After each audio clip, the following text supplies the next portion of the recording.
Hey guys, happy election day. This is Carmine Sabia for Explain America, and we got a great story for you if you're a Republican. Not such a great story for you for Democrat. In fact, if you're a Democrat, you might want to stop the video right now.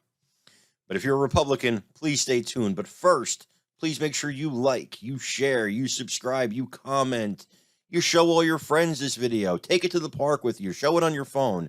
Do whatever you want to do. Just make sure this gets out there because people need to see the conservative news, folks. Please make sure you're following us at Explain America on Facebook, and in the little search bar, put in Explain America Lounge. Find our group, come chat with us, have a conversation. We'd love to have you. And now, on to the news. So as of 5 p.m. on Election Day, the exit polls not looking great if you're a Democrat. If I were a Democrat, I'd be very concerned at what I'm seeing from the exit polls, the number of white voters, the number of blue-collar voters, the surprisingly lower number right now of voters of color who tend to vote and break for Democrats, the high independent voter turnout, which is believed to be leaning Republican this year. None of this is, of course, official, and it's not official until the results are in, all the votes are counted, and the winners are officially announced. So keep that in mind as we go forward with this. But right now, it's a disaster for Democrats. And it's a disaster because the voters have spoken, whether they were speaking to MSNBC, which is a far left-leaning liberal network, to Fox News, which is a conservative network, to other networks like CBS, CNN, ABC, NBC. Whoever these voters were talking to, you're going to see in these videos, these voters were not happy with Joe Biden and the Democrats, and they're demanding change. Let's take a look at it.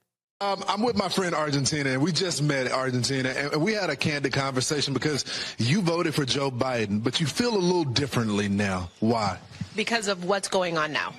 I've always voted Democrat, and as soon as he took office, I knew exactly. I opened up my eyes, and it's just, leaving people behind in Iraq, Americans, the border, the crime, soft on crime, education is just unbelievable. Enough is enough for you. Enough is enough. I went this morning and I voted all Republican. Gas, finances, the economy. When you go to the food to go get food, you can see the prices are so high and ridiculous. I mean, what is going to change, and who is going to take the step forward to do that? And I can see this in Herschel Walker. I think we need to make a change in the direction that we're headed with inflation. I voted Republican today, and the reason being the pandemic mostly and the economy, right? How they handled the pandemic. What is your top issue this election? Inflation. You go to the grocery store and you don't have, you just spend so much money in gas. And I just feel sorry for people that don't have money to make a living. And you blame President Biden for that? Oh, yes, I do, 100%.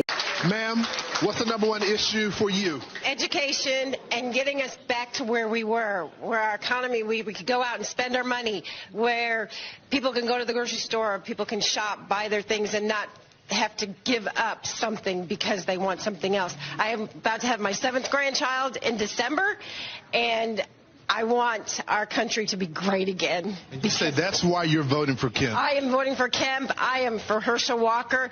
We need to get back our country how it was. I went Republican straight through, so I'm not afraid to tell everybody. But it's because we have completely two different mindsets going on here. Republican ticket is the better ticket. It's the American ticket. Inflation, immigration, crime, those three things are just off the rails. Personally, to me, crime is the biggest issue as a voter. There you have it, folks. It's looking really good for Republicans. I'm predicting a red tsunami. Of course, we won't know until the votes are all counted. But I believe there's a good chance, not a guarantee, but a good chance Republicans take both chambers of Congress. I also believe the House is a foregone conclusion, in my opinion, and in the opinion of most pollsters and analysts. But I think the Senate, Senat's going to surprise people. I think the Senate, people expected Democrats to keep it. It might still be 50-50, but I think the Republicans are going to actually edge them out. I really do. Anyway, folks, I hope you voted. Even if you voted for Democrat, you gotta express your right to vote. You gotta have your voice heard in this country. We love you guys. God bless you. Take care, everybody.